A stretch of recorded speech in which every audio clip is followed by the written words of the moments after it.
Guys, इस video में हम ट्रांसपिरेशन स्ट्रीम के बारे में डिस्कस करेंगे। ओके, तो सबसे पहले देख लेते हैं कि ट्रांसपिरेशन क्या होता है। ओके, तो अब देखिए ट्रांसपिरेशन में क्या होता है ना, अब सबसे पहले बात होता है कि हम लोग पानी डालते हैं, हम लोग प्लांट्स में पानी डालते हैं, तो ऑब्वियसली हम लोग ऐसे मट्टी के सतह में पानी डालते हैं ऊपर, ठीक है, तो अंदर एब्जॉर्ब होता है। तो वहाँ से क्या होता है ना, वो धीरे धीरे रूट से जाके ऐसे सोचिए, ऐसे रूट से ऐसे ऊपर जाएगा, ठीक है, वहाँ से उस स्टेम से जाके पूरे पूरे प्लांट में वो फैल जाता है पानी, ठीक है, स्टेम में जाएगा, फ्रूट में जाएगा, उसके फ्लावर में जाएगा। ओके, अब देखिए कुछ कुछ, अब सोचिए पूरा पानी डाल रहे हैं तो कुछ तो सोचिए फैल जा रहा है, कुछ कुछ पानी यूज़ हो रहा है कहाँ पे, फोटोसिंथेसिस में। ओके, फोटोसिंथेसिस में कुछ अमाउंट ऑफ पानी यूज़ हो जा रहा है, ठीक है, फिर उसको हम लोग बोलते हैं वाटर रिटेन, ठीक है। बाकी क्या होता है, इवेपोरेट। ये देखिए आप देख रहे हैं धूप में इवेपोरेशन होता है, जैसे इवेपोरेशन तो हम लोग भी जानते हैं ना, हम लोग का जो पसीना होता है वो भी इवेपोरेट होता है, वैसे ये इवेपोरेट हो जाता है। ओके, और कैसे इवेपोरेट होता है, वाटर वेपर के फॉर्म में, और कहाँ से, स्टोमेटा से। चलिए इसको थोड़ा सा पढ़ते हैं बुक से। आप देख सकते हैं प्लांट्स, ये ट्रांसपिरेशन क्या है, plants continuously absorb water through their roots which is sent up through the stem to all parts of the plant, मतलब सारे पार्ट ऑफ द प्लांट में सेंट होता है, इंक्लूडिंग द लीफ, ठीक है, लीफ में भी जाता है, ठीक है, क्योंकि फूड तो हम लोग लीफ में प्रोड्यूस करते हैं ना, plants. Only a little amount of water is retained in the plant utilized by it in photosynthesis. The rest of it gets evaporated into the atmosphere as water vapor through the stomata present in the epidermis of leaf. Epidermis of leaf मतलब आप सोचिए अगर आपका ये पत्ता है तो उसके ऊपर वाले सरफेस पे स्टोमेटा प्रेजेंट होता है, तो उससे क्या होता है ना, एपिडर्मिस से वहाँ से वाटर जो है, जो हम लोग डालते हैं उसका कुछ पार्ट, मतलब ज़्यादातर पार्ट वो इवेपोरेट हो जाता है, मतलब वो हो जाता है, इवेपोरेट हो जाता है सन के प्रेजेंस में, सनलाइट के प्रेजेंस में। ओके, तो यहाँ तक हमने पढ़ा। तो क्या होता है, अब सोचिए कि वो है पत्ती है, उसमें से थोड़ा सा वाटर वेपर इवेपोरेट मतलब निकल गया, उससे एक सक्शन प्रेशर होता है, सक्शन प्रेशर मतलब जो उसको खींचेगा, ठीक है, एक खींचना अपने होता है, सक्शन ट्यूब से खींचते हैं, तो this creates a suction pressure which pulls up water from xylem, ठीक है। अब सोचिए कि यहाँ पे ऊपर पत्ती थी, वहाँ से वाटर वेपर निकल गया, तो एक सक्शन प्रेशर होता है जो, जिससे क्या होता है ना, जाइलम मतलब जाइलम से सोचिए रूट का जो जाइलम है वहाँ से लेके पानी स्टेम पे जाता है प्लांट के, ठीक है।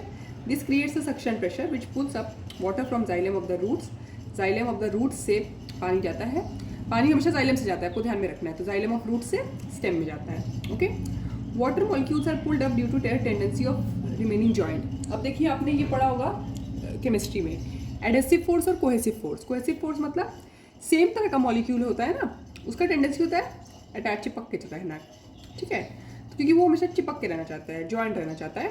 तो अगर सोचिए कि एक मॉलिक्यूल है वो बाहर निकल गया, तो उसके पीछे उससे चिपकने के लिए ऊपर वाला आएगा, तो ये लोग ऐसे कोहेसिव फोर्स होता है सेम चीज़ों के बीच में, जिससे वो चिपक के रहना चाहता है, तभी ना वो ऊपर जाएगा। अब सोचिए ऊपर से एक निकल गया, तो जब ये वाला मॉलिक्यूल यहाँ पहुँचा तो ये वाला इसके ऊपर पहुँचा, चिपक के ऊपर पहुँचते, तो ऐसे ही ट्रांसपोर्ट होता है, ठीक है। The figure given below shows, ये देखिए सेक्शन ऑफ लीफ ब्लेड, पत्ती का जो लीफ ब्लेड है उसका एक सेक्शन है, ठीक है, इसका सेक्शन हम लोग काटते हैं बीएससी लेवल पे। तो ये क्या दिखा रहा है, movement of water through the leaf. Okay, the xylem vessels shown in the figure sends the water into the cell and cell to cell movement of water takes place, ठीक है। तो इसमें क्या होता है ना, जाइलम वेसल्स होते हैं। ओके, तो ये जो पानी है, अब सोचिए अब नीचे से ऐसे पानी आने जा रहा है, तो पानी सेल्स में जा रहा है, तो अब सोचिए ये सेल्स है, सोचिए कैसे गया पानी, जाइलम वेसल्स है, ये देखिए movement between cell, xylem vessel, ये जाइलम वेसल है, ये पानी लेके आया, नीचे से लेके पानी लेके आया, तो पानी को सेल में दिया, ठीक है। अब वो क्या है, सेल से सेल में ट्रांसपोर्ट हो रहा है, the xylem vessel shown in the figure, ठीक है, ये देखिए जाइलम वेसल यहाँ पे है, ये क्या कर रहा है, sends the water into the cells and cell to cell movement of water takes place, ठीक है, मतलब एक सेल से दूसरे सेल से तीसरे सेल करते करते वो पानी जा कहाँ रहा है, क्योंकि उड़ना है, अगर सोचिए पानी को निकलना है वहाँ से वाटर वेपर के फॉर्म में, तो कहीं से भी नहीं निकल देगा, ऐसा नहीं है कि भाई क्या हुआ प्लांट सेल से डायरेक्ट उड़ गया, नहीं, वो प्लांट सेल से जाते जाते पहले जाइलम वेसल से आता है, फिर प्लांट सेल में जाते सब स्टोमेटल एयर स्पेस में जाता है, जहाँ से वो उड़ जाता है। कैसे उड़ता है, हीट ऑफ द सन, ये जो हमारा सनलाइट है, सन होता है, उसकी गर्मी की वजह से ना क्या होता है, धीरे धीरे जैसे नहीं होता, ये ऊपर ये पूरा एसेंट होता है, ठीक है, वो उड़ जाता है। Okay, and moves out of the stomata in the form of paper, यहाँ से जब वो निकलता है ना, देखिए लिखा है, आप देख सकते हैं, फोकस कर दे, वाटर पेपर के फॉर्म में ये बाहर निकल जाता है। तो this entire process is called transpiration. So what is transpiration, ये डेफिनेशन आप मार्क करें। Transpiration can be defined as loss of water in the form of vapour, keyword, ठीक है, loss of water in the form of vapour from aerial expose part of the plant. क्यों?